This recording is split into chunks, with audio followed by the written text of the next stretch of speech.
Tanda-tanda kiamat besar itu terbagi menjadi 3. Pertama, tanda-tanda kiamat besar yang akan merubah tatanan seluruh permukaan bumi. Yang kedua, ada tanda-tanda kiamat besar yang akan merubah tatanan seluruh langit. Dan yang ketiga, ada tanda-tanda yang menunjukkan dekatnya dengan kehancuran alam semesta. Sehingga Imam At-Tayyib rahimahullahu ta'ala mengatakan bahwa ada tanda-tanda yang menunjukkan dekatnya dengan kiamat, dan juga ada tanda-tanda yang menunjukkan akan terjadinya kiamat. Yang pertama, tanda-tanda yang menunjukkan dekatnya bahwa kiamat besar itu akan berlaku. Yang pertama, yang merubah tatanan seluruh bumi. Pertama, kata beliau, khuruju Dajjal, munculnya Dajjal. Dajjal ini akan merubah seluruh tatanan bumi, karena dia akan merusak bumi masalahnya. Bukan yang dirusak itu artinya hutan dirusak, lautan dirusak, tidak. Maksudnya merusak agama manusia. Karena Dajjal itu berawal mengaku seorang muslim yang taat, yang soleh dan ahli ibadah. Kemudian naik lagi ngaku jadi nabi. Kemudian naik lagi ngaku jadi Tuhan. Begitulah tartibnya, kata Syekh Utsaimin rahimahullahu ta'ala. Ketika ngaku Tuhan itulah betul-betul dia merusak bumi. Karena Allah subhanahu wa ta'ala berikan kelebihan kepada Dajjal yang tidak diberikan kepada manusia biasa. Karena Dajjal itu mampu memberikan kebutuhan manusia. Ketika Dajjal mengarahkan ke langit hujan, kamu hujan dia. Ketika mengarahkan ke bumi tumbuh, kalian tumbuh dia. Ketika mengarahkan kepada pembedaharan bumi, keluar semuanya. Dan ini fitnah yang paling besar, sehingga Nabi SAW mengatakan tidak ada fitnah sejak Allah ciptakan Adam sampai kiamat melebihi fitnah Dajjal. Makanya wajar kalau kita sebelum salam dalam tasyahud akhir disuruh membaca 4 perlindungan, kan? Salah satunya berlindung dari fitnah Dajjal ini. Baru yang kedua, turunnya Isa bin Maryam. Isa bin Maryam ini turun ke dunia ini karena beberapa alasan. Pertama, dia ingin membantah orang-orang Yahudi yang mengatakan bahwa inna qatalnal masih ibn Maryam, kami sudah membunuh Isa bin Maryam. Maka Isa turun dan mengatakan, saya masih hidup, belum kalian bunuh. Kemudian yang kedua, dia turun itu karena ingin mengatakan bahwa dia bukan Tuhan, dia bukan anak Tuhan, juga bukan satu di antara 3 Tuhan, sebagaimana yang dikatakan Nasrani. Berarti turunnya juga bantahan kepada orang Nasrani. Kenapa?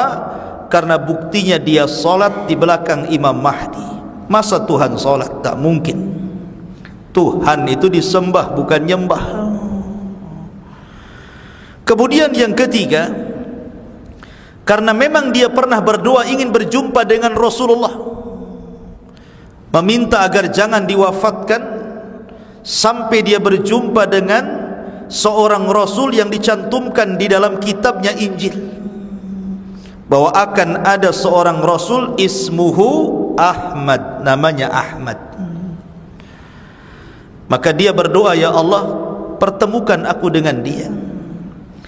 Maka di usia 37 tahun sempurna risalahnya, Allah angkat Isa ke langit dan Allah kabulkan dia berjumpa dengan Rasul pada peristiwa Isra dan Mi'raj. Berjumpa dengan Rasulullah. Ketika dia berjumpa, Isa mengatakan marhaban binabiyyin salih wa akhin salih. Selamat datang wahai nabi yang saleh dan saudaraku yang saleh. Maka yang terakhir, turunnya Isa itu melengkapi tanda-tanda kiamat besar. Tujuan utamanya adalah membunuh Dajjal, kemudian mematahkan salib. Bukan setiap ada salib dipatahkan begitu, bukan. Ngapain matah-matahin salib? Maksudnya ini kinayah daripada menghancurkan akidah orang-orang Nasrani yang menyembah salib, dikembalikan kepada akidah yang benar, akidah umat Islam. Membunuh babi dan berhukum dengan hukum keadilan bersama Al-Mahdi Al-Muntadhar. Baru setelah Isa bin Maryam, kemudian muncul dua kabilah besar yang disebut dengan Ya'juj wa Ma'juj. Dua kabilah yang pernah merusak bumi di zaman Nabiullah Ibrahim. Akhirnya kemudian dipenjarakan oleh Dzulqarnain karena selalu merusak. Maka Dzulqarnain membuat benteng yang tingginya sama dengan gunung, dan Allah berikan keajaiban, mereka tidak bisa keluar di balik benteng itu, dan akan dikeluarkan di akhir zaman setelah ketua Ya'juj Ma'juj mengatakan, besok kita akan gali lagi lubang ini, dan besok kita akan bekerja insya-Allah. Ketika diilhamkan pemimpin Ya'juj Ma'juj untuk mengucapkan insya-Allah, jebol benteng itu. Dan ini keajaiban insya-Allah namanya. Antum jangan lupa membaca insya-Allah kalau menjanjikan sesuatu, ya. Datang gak besok? Insya Allah gak datang. Jangan begitu ya. Ya, kalau gak datang bilang gak datang. Tapi kalau datang baru bilang insya Allah, ya. Ma'asyiral muslimin yang dimuliakan Allah Azza wa Jalla, la Ya'juj dan Ma'juj ini betul-betul merusak. Lah ini lain lagi fitnahnya. Karena Ya'juj dan Ma'juj tidak membuat orang kufur, tidak. Lain dengan Dajjal. Betul-betul dia merusak. Lewat di hutan-hutan dirusak, lewat di sungai-sungai dirusak, lewat di lautan-lautan dirusak, lewat kepada orang dibantai, dibunuh, dimakan. Kerusakan yang menyeluruh Ya'juj dan Ma'juj itu, ya. Sehingga karena saking banyaknya jumlah mereka, tidak ada yang selamat kecuali sedikit. Tidak ada yang selamat manusia-manusia yang hidup di permukaan bumi itu kecuali sedikit. Mereka bersembunyi karena tidak bisa memerangi mereka. Sampai kepada Isa yang bisa membunuh Dajjal saja tidak bisa melawan Ya'juj dan Ma'juj. Sampai Allah perintahkan Isa dan pasukan kaum muslimin yang tersisa untuk sembunyi di Bukit Tur. Sampai akhirnya Isa berdoa kepada Allah untuk kehancuran Ya'juj dan Ma'juj. Dikirimnya Naghaf, semacam ulat, kemudian masuk di tengkuknya, akhirnya mati satu, mati semua. Lah ketika kematian Ya'juj dan Ma'juj itulah maka kehidupan kaum muslimin betul-betul di atas keberkahan di masa Isa dan di masa Imam Mahdi. Wallahu a'lam mana yang duluan meninggal, apakah Imam Mahdi ataukah Isa. Tapi yang jelas kaum muslimin mendapatkan sesuatu barokah yang luar biasa. Sampai-sampai dijelaskan cangkang delima itu orang bisa masuk ke dalamnya, saking besarnya delima itu. Lah baru setelah kemudian Imam Mahdi meninggal, kemudian Isa meninggal, maka orang-orang yang sudah masuk Islam mulailah kemudian sebagian mereka sedikit demi sedikit kufur lagi. Lah disitulah Allah Subhanahu wa ta'ala datangkan tanda-tanda kiamat besar yang keempat. Tiba-tiba mereka dikejutkan sebuah gempa dahsyat dari arah timur yang menghancurkan negara-negara. Baru saja mereka mendengar ada gempa besar dari arah timur, muncul lagi tanda kiamat besar yang kelima, gempa lagi dari arah barat, menghancurkan negara-negara. Baru saja mereka mendengar gempa dari arah barat, muncul lagi tanda kiamat yang keenam, gempa di Jazirah Arab. Ini 6 alamat ini merubah tatanan bumi, merubah tatanan bumi dan menunjukkan dekatnya kepada kiamat besar. Kemudian yang kedua, tanda-tanda yang menunjukkan merubah tatanan langit. Pertama, munculnya dukhan. Dukhan yang akan membungkus dunia. Dalam riwayat, walaupun riwayat ini fihi nazar, 40 hari bumi ini akan dibungkus dengan dukhan. Sampai-sampai siapapun yang menghirup dukhan ini, kalau dia orang kafir, keluar asap dari matanya, dari hidungnya, dari telinganya, bahkan dari lubang duburnya. Dan mereka merasakan sakit yang tidak ada yang tahu kecuali Allah. Sakit sekali. Tetapi kalau dukhan ini dihirup oleh seorang yang beriman, maka hanya pilek dan pusing sedikit. Kata para ulama, sebenarnya dukhan ini adalah peringatan terakhir bagi manusia. Bagi manusia yang kembali kufur kepada Allah, diperingatkan dengan dukhan ini supaya mereka cepat kembali. Padahal doa mereka mengatakan, Rabbana kshif annal azab inna mu'minun. Ya Allah, singkapkan azab ini, kami akan beriman, katanya. Tapi setelah 40 hari dukhan kemudian dihilangkan, mereka tetap kufur. Dan dukhan ini adalah tanda-tanda yang berasal dari langit, bukan dari bumi. Bukan orang kemudian membakar hutan kemudian membumbung asapnya sehingga membungkus bumi, bukan. Seperti kebakaran Kalimantan itu ya, muncul asap, wah dukhan sudah terjadi. Bukan. Dukhan itu bukan dari bumi. Dukhan itu tanda langit. Apakah kemudian dukhan ini akan terjadi di bulan Ramadan ini? Hadisnya maudhu, jangan percaya. Hadisnya maudhu.